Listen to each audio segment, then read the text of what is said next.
이 차이가 나중에 수술대 위에서 보험금 수천만 원을 가를 수 있습니다. 실제로 이 부분 때문에 분쟁이 생기기도 하고요. 이뿐만 아니라 이 특약에서 많은 분들이 놓치는 또 하나의 중요한 포인트가 있습니다.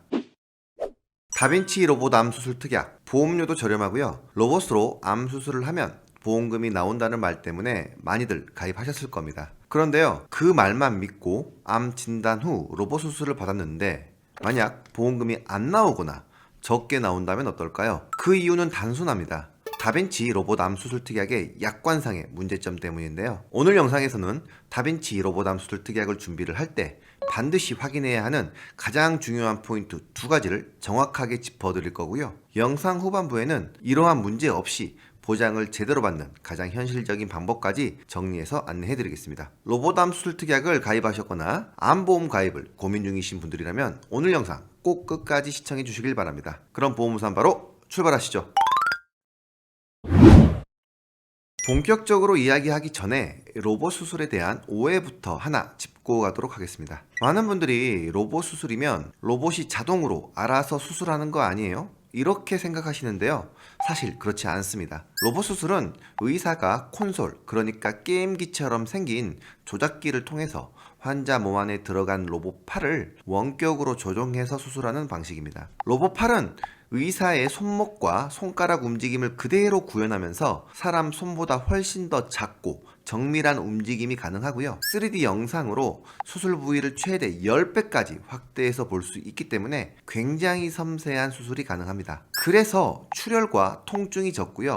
회복이 빠르고 입원 기간도 짧아지는 장점이 있어서 요즘 암 수술 시에 각광받는 수술 방법입니다. 다빈치 로봇 암 수술이라고 하니까 마치 특별한 수술 방식처럼 보이시죠? 사실 다빈치는 로봇의 이름입니다. 다빈치라는 이름의 로봇을 이용해서 암 수술을 하면 그게 바로 다빈치 로봇 암 수술인데요. 그런데 문제는 바로 비용입니다. 병원과 암 종류에 따라 다르지만 다빈치 로봇 암 수술은 많게는 2천만 원 이상 비용이 발생할 수 있기 때문에 이 비용을 대비하기 위해서 만들어진 게 바로 다빈치 로봇 암 수술 특약이죠. 약관을 보면 이렇게 적혀 있습니다. 암의 직접적인 치료를 목적으로 아래의 수가 코드에 해당하는 수술을 한 경우 보험금을 지급한다. 그리고 그 수가 코드가 QZ961이고 이 QZ961이 바로 다빈치 로봇 수술의 코드입니다. 그런데 만약 다빈치 로봇이 아닌 다른 로봇으로 수술을 받게 되면 보상은 어떻게 될까요? 실제로 2018년도에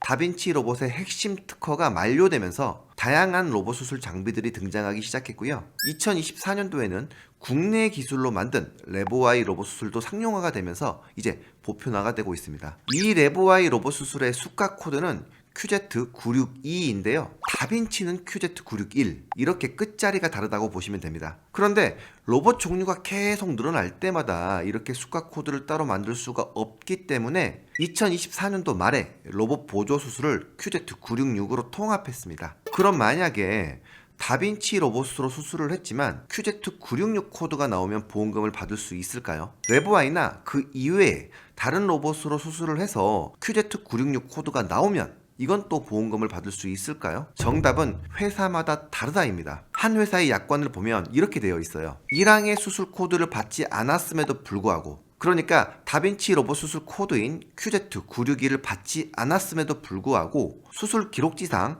다빈치 기기를 이용하여 수술을 하였음을 확인할 수 있는 경우 다빈치 로봇 수술을 받은 것으로 봅니다. 라고 되어 있습니다. 이 말은 코드가 바뀌더라도 다빈치 코드로 수술을 했으면 보험금을 지급한다는 거죠. 하지만 반대로 이야기하면 레보아이 또는 그 이외의 로봇 수술은 보험금이 안 나올 수도 있다는 뜻입니다. 반면 한 회사 약관은 이렇게 되어 있습니다. 다빈치 로봇암 수술과 동일한 의료 행위에 해당하는 수가 코드가 있는 경우 그 코드도 포함하여 보상한다. 약관이 이렇게 되어 있으면 다빈치든 레보아이든 앞으로 나올 어떠한 로봇이든 전부 보상이 가능하다는 거죠. 그래서 현재 이 다빈치 로봇암 수술을 판매하는 10개 회사의 약관을 비교해 왔는데요. 5개 회사는 다빈치뿐만 아니라 레보아이나 다른 로봇으로 수술을 해도 보상이 가능하고요. 나머지 5개 회사는 다빈치 이외의 로봇으로 수술을 했을 때는 보상에 문제가 생길 수 있습니다. 그래서 꼭 약관상 이 부분을 정확히 확인해야 하고요. 이 차이가 나중에 수술대 위에서 보험금 수천만 원을 가를 수 있습니다. 실제로 이 부분 때문에 분쟁이 생기기도 하고요. 이뿐만 아니라 이 특약에서 많은 분들이 놓치는 또 하나의 중요한 포인트가 있습니다. 제안서를 보면 이렇게 되어 있는 경우가 있는데요. 다빈치 로보담 수술 1,000만 원, 단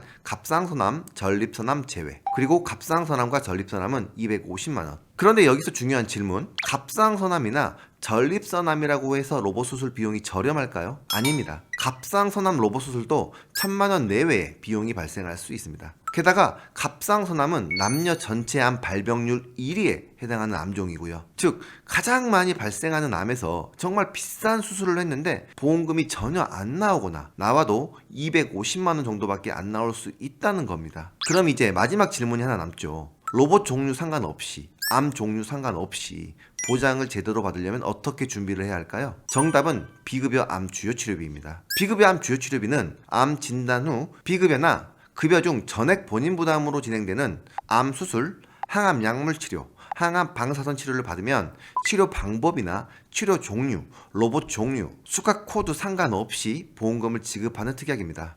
그래서 다빈치든 레보아이든 앞으로 나올 어떠한 로봇이든 비급여라면 보장 대상인 거죠. 그리고 또 하나 중요한 포인트, 갑상선암과 전립선암도 일반암과 동일한 기준으로 지급을 합니다. 그리고 1회 지급이 아니고요, 연간 1회씩 매년 재발암, 전이암 구분 없이 계속 보장이 됩니다. 보험료도 남자 40세 기준으로 월 1만 원대 수준으로 부담이 크지 않고요. 다빈치 로보담 수술 특약, 분명히 도움이 될 수 있는 특약입니다. 하지만 약관을 제대로 확인하지 않으면 로봇 수술을 하고도 보험금을 못 받거나 기대보다 훨씬 적게 받을 수 있습니다. 이미 가입하신 분들이라면요, 가입하신 시기와 약관을 꼭 한번 점검해 보시고요. 로봇 수술 같은 고액의 암 치료비가 걱정되신다면 어떻게 보험을 준비하는 게 더 유리한지 한 번쯤은 비교해 보셔도 좋겠습니다. 궁금하신 분들은 상단의 연락처나 카카오 채널 보험모산을 통해 편하게 문의 주시면 되고요. 오늘 영상이 여러분 선택에 도움이 되셨길 바랍니다. 감사합니다.